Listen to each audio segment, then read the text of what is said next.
dele, os meus versos que pegam esses poemas e a eles se agregam novos, os poemas do primeiro livro. Ao Mata Bicho é uma seleção de crônicas que ele escreveu para o jornal, ok? Então ele tinha desde cedo essa personalidade introvertida e amargurada. Isso que nós vimos no final da vida dele, que ele morreu muito jovem. Não foi novidade, ainda dentro da trajetória dele. Então ele é considerado esse poeta de transição porque ele sai do romantismo propriamente e começa já a antecipar discussões políticas, né? Essa literatura, entre aspas, engajada aí. Entre aspas mesmo, porque é um engajamento ainda muito ingênuo. Ok? Então ele é considerado pelos que vieram depois como o grande iniciador, né? A palavra era pioneiro, ela veio agora. Então, como comprova sua obra Sonetos, recolha póstuma de seus poemas, faltou um S aqui que eu conserto agora, aula online, ok? Então, como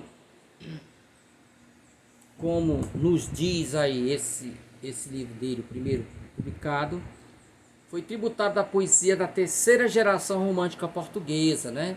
Então, só para lembrar, gente, lá em Portugal, que faz parte da terceira geração, o autor Júlio Diniz, né? Que escreveu As Pupilas do Senhor Reitor, né?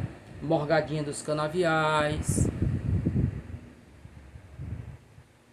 tá?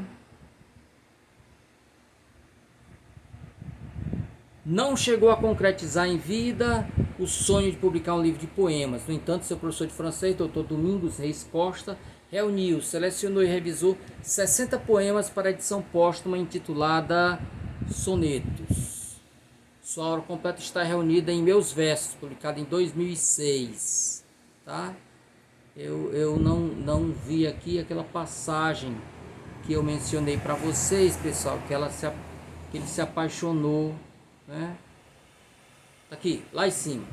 Uma desilusão amorosa causada pelo preconceito racial fez, segundo seus amigos, com que o escritor se deixasse morrer no hospital da capital de Moçambique com 38 anos, no dia 25 de dezembro de 1943. No Natal, né, gente? Ainda mais isso. Então tem todos os ingredientes do herói romântico, né? Vamos ao poema dele, que é o que nos importa, pessoal. Surge et ambula. A frase, pessoal, ela vem de uma passagem da Bíblia, né? Então, depois de sepultado há 3 dias, o Lázaro recebe a visita de Jesus e Jesus manda remover a pedra que tapava lá a caverna onde ele estava e disse: levanta-te e anda, né? No caso aqui, gente, aparece e anda, né? Então ele vai usar a imagem do Lázaro ressuscitando para discutir a situação da África. A África encontra-se morta. É preciso que Jesus chegue e a tire dessa morte. E esse Jesus, pessoal, é o progresso. O progresso irá tirar a África daquela passividade. Então observem como é uma percepção ingênua, gente. Por que aqueles que escravizam a África a desejariam avançada no termos de progresso? Não, eles a querem manter como está, para que ela seja explorada. E essa reflexão não está no texto dele. Então, ingenuamente, ele acredita que o progresso, né, cairá de paraquedas e trará essa ressurreição da África. Dormes, e o mundo marcha, ó pátria do mistério. Observem que, comparado ao poeta que antecedeu, né, que foi o Campos de Oliveira, que escrevia em 7 sílabos, né, uma poesia muito próxima da fala, do ritmo da fala, 6. Ah, ele vai usar, pessoal, aqui, ó. Dormes e o mundo macho, ó pátria do mistério. Dormes e o mundo macho, ó pátria do mistério. 12 são versos alexandrinos. Então já é um ritmo, pessoal, solene, cadenciado, né? Isso já marca de um lado a distância dele para o Campos de Oliveira, né? Ele é muito mais culto, então o latim aí não está de graça. Dormes e o mundo marcha, ó pátria do mistério. Dormes e o mundo rola, o mundo vai seguindo. O progresso caminha ao alto de um hemisfério e tu dormes no outro, o sono teu infindo. Qualquer semelhança com deitado eternamente em berço esplêndido não é mera coincidência.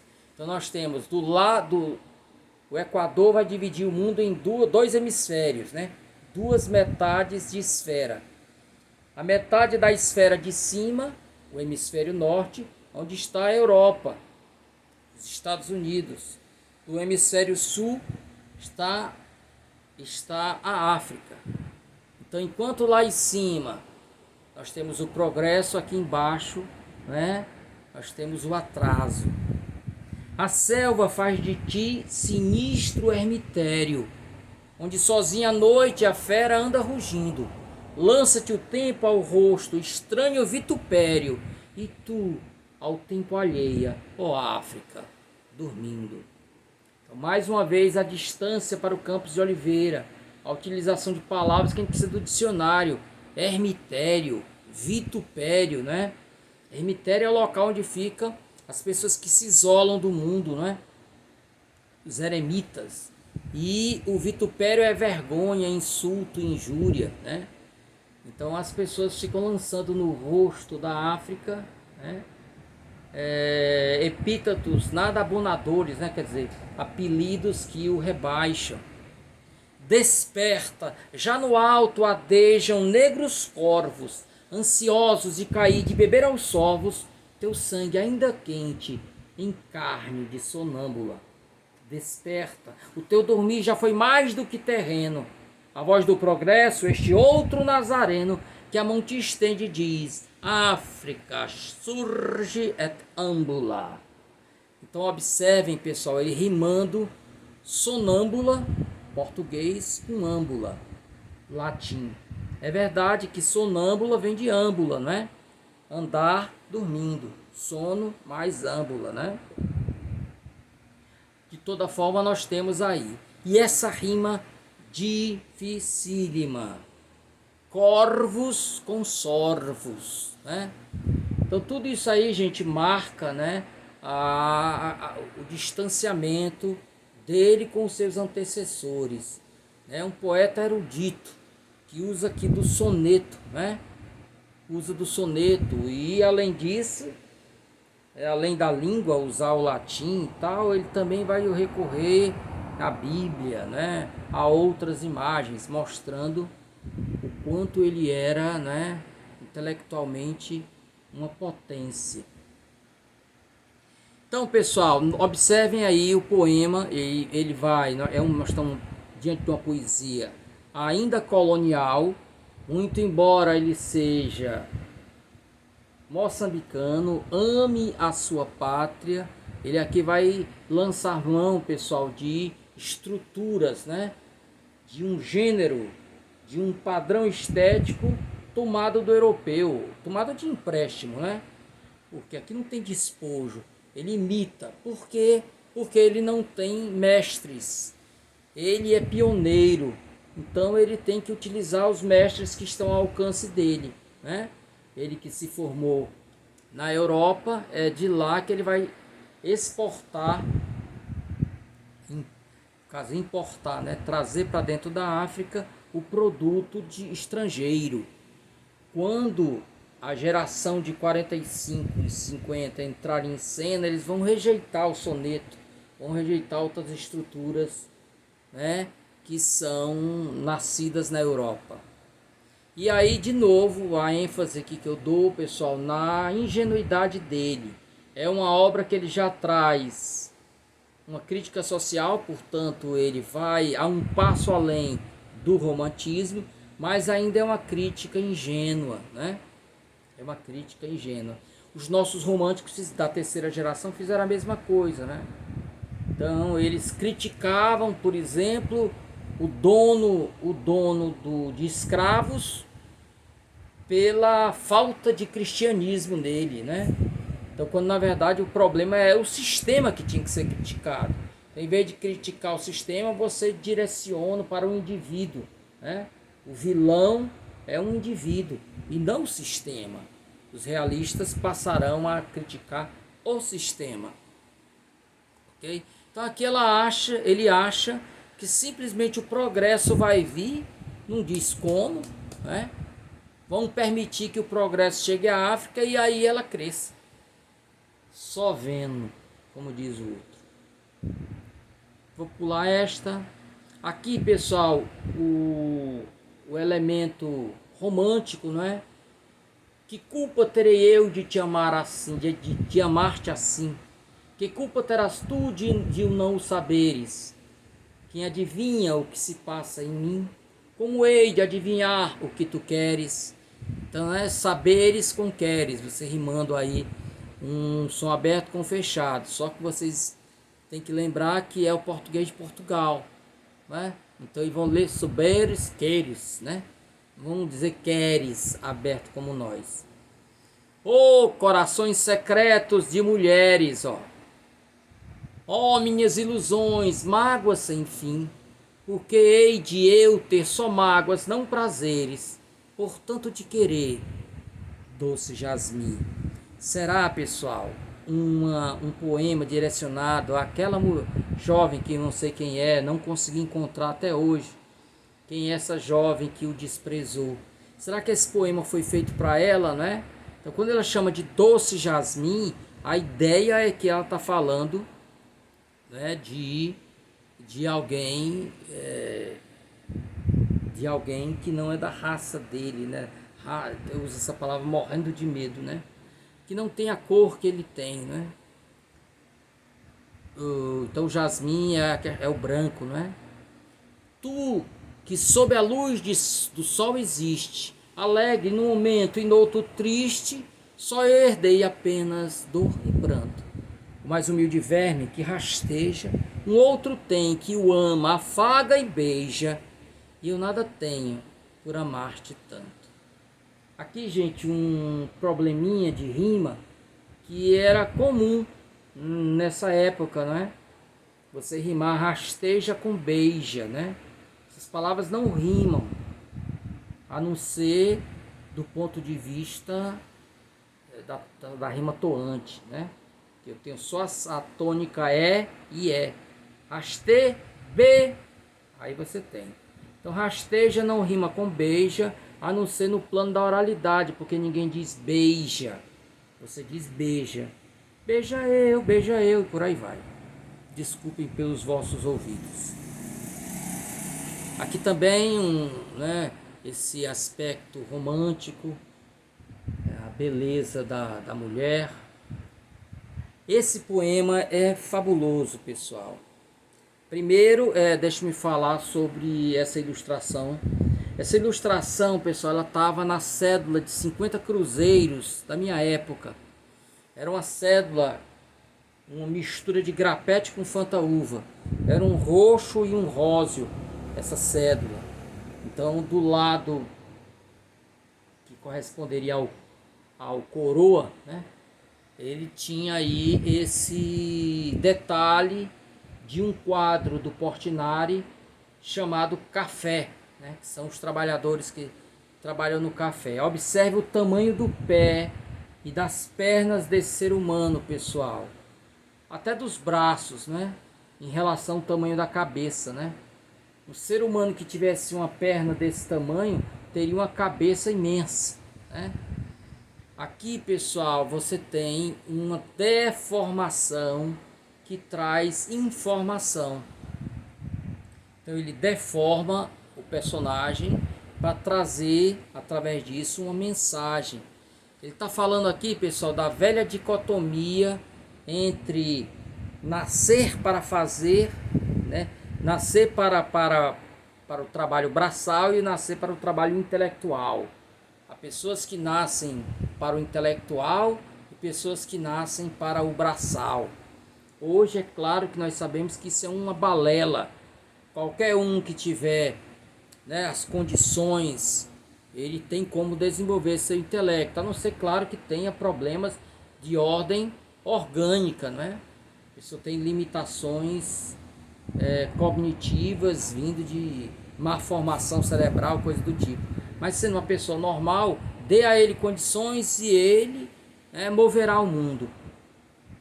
Então, vai voltando para cá. Isso não é, gente, um pensamento tão antigo como vocês queiram imaginar, não.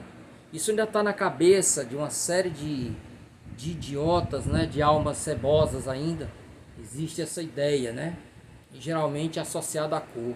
Negro é no máximo para ser um herói do esporte, né? Para ser juiz, para ser um douto advogado, né? Para ser um médico renomado. Ele não nasceu para isso, né? Os genes dele não permitem isso. Tirando essas almas cebosas, pessoal, esses seres sem salvação, ainda há pessoas que acreditam nisso. Em 1972 eu fazia alfabetização. Eu tinha 5 anos de idade e um dia estávamos na aula, eu e um primo chamado Vilamar. Lembro demais na alfabetização, tia Lúcia. Quando a professora disse: meu filho, pegue suas coisas que seu pai está lhe esperando lá na porta. E o menino foi e nunca mais voltou para a sala de aula. Ele tinha dificuldades de aprendizagem. Certamente hoje seria diagnosticado com esses problemas aí, né, de dislexia, outro problema, né, hiperatividade. Só que naquela época, 72, ninguém sabia disso. Esse menino não nasceu, esse menino ele não nasceu para aprender as coisas, não. Então o menino foi levado pela mão do pai. O pai ensinou para ele o ofício de sapateiro. Até hoje é um menino envergonhado. Quando a gente aparece, ele se esconde, né? Então isso afetou profundamente a autoestima daquele garoto. Então, hoje é mais velho do que 1 ano, não sabe ler nem escrever, né? E viveu a vida toda em subempregos, né? Em subempregos. Tudo isso por uma interpretação totalmente, né? É daquela época, a gente tem que entender a luz daquela época, mas totalmente equivocada. Então, gente, essa ilustração é uma deformação, uma caricatura que traduz uma informação. Então, quando você estiver diante de uma caricatura, procure entender porque um traço foi exagerado e o outro foi diminuído. Mas vamos ao poema, como dialoga com essa ilustração, né? Obrigado. A pena que me dá ver essa gente com o saco sobre os ombros, carregadíssima. Às vezes é meio-dia, o sol tão quente e os fardos a pesar, Virgem Santíssima. A porta dos Monhés, humildemente, mal amanhã desponta a ave suavíssima, vestindo rotas sacas, tristemente, lá vão espreitando a carga pesadíssima. Quantos velhinhos já, a vós talvez, 10, 20 vezes les a les, num dia só percorrem a cidade. Ó negros, que penoso é viver a vida inteira aos fardos de quem quer e na velhice ao pão da caridade. Os Monhés, gente, eu falei para vocês da força dos indianos na cultura, né? Então os Monhés são os comerciantes indianos, né? Que eram os donos dos armazéns, né? Que pagavam esses negros, né? Em geral negros. Em geral, eu acho que quase que esmagadoramente negros, né? O branco não aceitava esse trabalho de burro de carga. mesmo que fosse pobre, né? Então não aceitava. Ou talvez o patrão não o contratasse para não depreciar a raça, de novo entre aspas. Então, gente, aqui ele traz esse quadro de pessoas que trabalham a vida inteira e no final da vida, quando não tem mais forças, vivem a esmolar. Naquela época, lembre-se, não havia 13º, férias, carteira assinada, nada disso, né? Se ganhava pelo que você produzia. Les a les, que a gente ler les a les em sonho aberto, eles vão ler lá fechado, né? Les a les, quer dizer, de uma ponta a outra. Então, eles passam a vida toda trabalhando e não tem esse retorno. Então, é uma poesia, pessoal, com um viés de denúncia, marca de uma poesia de transição entre o romantismo e o realismo, tá? Vou pulando aqui. Aqui fala sobre uma lenda envolvendo a lua. E aí vem Noêmia de Souza, pessoal. Então, Noêmia de Souza, como eu falei para vocês, ela é tida como, pelos seus detratores, quer dizer, as pessoas que não gostam do trabalho dela, como uma espontaneísta. O que é isso? É aquele que faz apenas a primeira parte do trabalho do escritor. É o poema de inspiração. O segundo trabalho, que é o da transpiração, que você vai lapidar o que, né, essa fonte misteriosa, né, que alguns tentam explicar, inclusive pelo viés espírita, né? Mas essa coisa que veio não se sabe de onde, pelo seu sentimento e tal, vem uma segunda parte que ela não faz, que é lapidar o poema. Eu vou discordar, mas tudo bem. Carolina Noêmia Abranches de Souza Soares, nome enorme, né? Nasceu em 26 e morreu em 2002. Pessoal que é bom de conta aí, 72 com 4, 76 anos, é isso? Não, é? É, porque se fosse em 2006, ela teria vivido 80 anos, né? Então viveu 76 anos. Uma idade razoável para aquela época, né? Estudou no Brasil e começou a publicar no jornal Brado Africano. Trabalhou como tradutora, né? Por criticar o regime do Salazar, né? Ela teve que se exilar, foi para Paris, né? Onde trabalhou no consulado de Marrocos. Começou a adotar o pseudônimo de Vera Micaia. Era muito comum usar pseudônimos quando você era perseguido pelo regime, né? Em 53 contribuiu com aquele livrozinho, gente. Eu já falei sobre esse livrozinho quando falei da introdução à literatura nacional angolana. Tem um livro de 53 que marca a virada da poesia colonial para a poesia nacional, né? Mário Pinto de Andrade, não confundir com o nosso, né? É angolano. O angolano tem Pinto, né? O nosso não tem. Então, Mário Pinto de Andrade e o Francisco Zé Tenreiro, que é santomense. Eles foram os organizadores desse livro, que tem apenas 8 poemas, 8 ou 9 poemas, né? Inclusive um do cubano Guilherme. Então ela produziu, pessoal, poesia, essa poesia de renovação.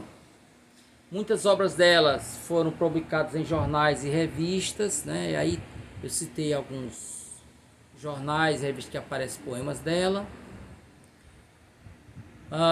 Então, gente, ela não tinha livro publicado. Olha que coisa incrível. Apenas em 2001, ela já estava no final da vida dela, faltava um ano para ela morrer, é que a Associação dos Escritores Moçambicanos reuniu a poesia dela neste livro, Sangue Negro, né? Então a poesia dela é produzida entre 49 e 1951, está nesse livro aí. Depois vão surgir outros livros, né? Nunca Mais é Sábado, que aí pega toda a poesia dela, né? Foi organizado em 2004. Não, minto. Esse livro tem alguns poemas dela, né? E de outros moçambicanos. Então ela faz parte desse livro aí. Ela contribui, né? Claro que postumamente. Então, vou pular aqui, gente, para a gente falar de algumas coisas aí, né? Então, aqui esse terceiro parágrafo fala sobre isso que eu estava dizendo. A obra dela é considerada espontaneísta e sem qualidade estética, com o que eu não concordo, tá? Ela representa essa poesia, né? Essa poesia moderna, né? Essa poesia do período nacional, já não é mais colonial. Muitos dos temas dela, pessoal, trarão o tema da mulher, trarão o tema, pessoal, dos contratados, né? A questão da prostituição. Muitas mulheres em Moçambique precisavam se prostituir. Existem também uma temática dela metalinguística, em que ela fala sobre a própria poesia, sobre o próprio ato de escrever. Dentro desse tema maior, nós temos as obras que ela escreve para colegas escritores, Jorge Amado. A gente vai ver daqui a pouco, né? Então, gente, o que mais? Pronto, eu falei sobre isso, né? Vocação da infância, tá? Alguns temas aí que o negritude dela, né? Essa ligação, pessoal, com a religião, né? Então, a dimensão sacrificial da trajetória do negro, que é isso? É comparar o negro, pessoal, por exemplo, com os hebreus, que viveram lá 40 anos no Egito, não é? Até atravessar, assim como os que atravessaram o deserto, o negro também atravessa o seu deserto,